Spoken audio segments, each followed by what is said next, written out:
Bonjour et bienvenue. On s'est tous déjà retrouvés dans cette situation, n'est-ce pas? On construit une phrase et on sent qu'il manque un petit quelque chose, un détail essentiel pour que tout soit parfaitement clair.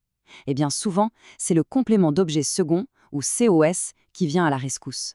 Aujourd'hui, on va démystifier ensemble ce concept clé de la grammaire française. Regardons un peu cette phrase. Elle montre sa peinture. Alors oui, on comprend bien ce qu'elle montre, mais il y a un mais, n'est-ce pas? On se demande tout de suite, elle la montre à qui? C'est exactement ce problème que le COS vient résoudre. Il nous donne le destinataire de l'action. Allez, voici le programme pour aujourd'hui. On va commencer par les fondations, avec les verbes qui ont besoin de deux objets. Ensuite, on verra ce qu'est le COS, comment le trouver à coup sûr, puis ce sera à vous de jouer. On finira avec quelques verbes clés à connaître et bien sûr un petit récapitulatif et un défi.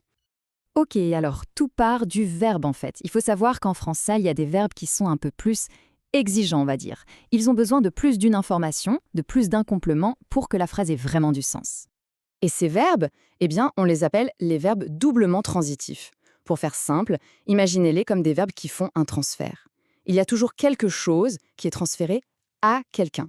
Sans ces deux informations, l'action reste en suspens. Elle n'est pas complète. On va prendre un exemple super classique, vous allez voir, c'est très clair. Le professeur donne le livre à son élève. On va décortiquer cette phrase ensemble pour bien voir comment les deux morceaux s'emboîtent. Alors, première étape, pour trouver le premier complément, c'est simple, on pose la question « quoi ?» juste après le verbe. Le professeur donne quoi? La réponse, le livre. Et bien voilà notre complément d'objet direct, le fameux COD. Ok, mais attention, l'histoire ne s'arrête pas là. Parce qu'on se demande toujours, le professeur donne le livre à qui? Et voilà, la réponse, à son élève, c'est lui, notre star du jour, le complément d'objet second, le COS, c'est lui, le destinataire. Bon, maintenant qu'on l'a vu en action, essayons de définir un peu plus précisément ce que c'est que ce COS. Alors, pour faire le point, le COS, c'est super important de retenir que c'est le deuxième complément. On le reconnaît parce qu'il est introduit par un petit mot, une préposition, le plus souvent à ou de. Il répond donc aux questions à qui, de qui, etc. Et le point crucial, c'est qu'il travaille en équipe avec le COD. L'un ne va pas sans l'autre pour que le sens soit complet. Ok, la théorie, c'est bien beau, mais passons à la pratique. Comment on fait pour le trouver à chaque fois sans se tromper? J'ai une méthode super simple en 3 étapes pour vous. Alors voilà le plan, c'est tout simple. D'abord, on trouve le verbe. Facile. Ensuite, étape 2, on trouve le COD. On pose la question qui ou quoi. Et c'est seulement après, une fois qu'on a le COD, qu'on passe à l'étape 3, on cherche le COS avec la question à qui ou de qui. Je le répète, mais l'ordre est vraiment la clé de succès ici. Allez, un petit exercice pour voir si ça rentre. Voici la phrase. Elle montre sa peinture à ses parents. Dans cette phrase, essayez de trouver le COD et le COS. Prenez une seconde pour réfléchir. Alors, on regarde ensemble, on applique la méthode. Elle montre quoi? Réponse, sa peinture. Ça, c'est notre COD. Question suivante. Elle montre sa peinture à qui? Réponse, à ses parents. Et voilà notre COS. Vous voyez, ça marche comme sur des roulettes. Allez, un deuxième pour la route. La phrase est « J'explique la règle à mon ami ».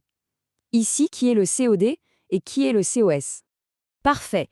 J'explique quoi? La règle, c'est le COD.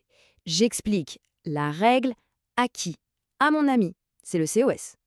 C'est bien ça. Bon, maintenant qu'on sait les repérer, le jeu, ça va être de les utiliser nous-mêmes. On passe de l'analyse à la création. Alors, je vous donne des briques et à vous de construire la phrase. On a le professeur, expliquer, la leçon, les étudiants. Comment est-ce qu'on peut organiser tout ça pour que ça tienne debout avec un COD et un COS bien à leur place? Et voilà le résultat. Le professeur explique la leçon aux étudiants. Et on fait bien attention à la petite contraction, hein. A plus les qui devient O. C'est le petit détail qui fait que la phrase est parfaite. Maintenant, pour enrichir un peu tout ça, voyons une petite liste de verbes qui fonctionnent de la même manière. Plus on en connaît, plus on parle français de manière fluide, c'est logique. En fait, si on regarde bien, ces verbes, on peut les regrouper. Il y a ceux qui parlent de donner quelque chose, comme donner, offrir, logique.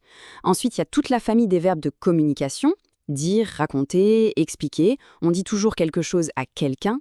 Et enfin, les verbes qui impliquent un transfert, comme envoyer, prêter, vendre, ils ont tous besoin d'un objet et d'un destinataire. Allez, petite astuce de pro pour sonner encore plus français. Pour éviter les répétitions et pour que ça coule mieux, on peut remplacer le COD et le COS par des petits mots, les pronoms. Regardez bien l'exemple. Au lieu de dire je donne le livre à Marie, on peut dire je le lui donne. C'est beaucoup plus court. Ici, le remplace le livre, notre COD, et lui remplace à Marie, notre COS. Pareil pour le deuxième exemple. Elle explique la règle aux élèves devient elle leur explique. C'est plus élégant, non? Ouf, on a vu pas mal de choses. C'est le moment de faire un petit récapitulatif pour être sûr que tout est bien en place. Alors, qu'est-ce qu'il faut absolument retenir? Premièrement, certains verbes ont besoin de deux compléments, un COD et un COS. Deuxièmement, le COS, c'est le numéro 2 et il arrive toujours après une petite préposition comme à ou de. Troisièmement, la méthode, on trouve le COD d'abord et seulement après, on cherche le COS avec la question à qui. Et enfin, quatrièmement, la structure la plus classique, c'est sujet, puis verbe, puis COD et enfin le COS. Et pour finir, je vous lance un petit défi. La prochaine fois que vous lisez quelque chose en français, un article, un livre, peu importe, amusez-vous à devenir un détective et à repérer tous les COS que vous pouvez trouver. C'est vraiment le meilleur exercice pour que ça devienne un réflexe. Parce que maîtriser le COS, eh bien ça veut dire construire des phrases beaucoup plus claires, beaucoup plus précises, et c'est ça qui fait toute la différence. Merci de m'avoir suivi et à très bientôt.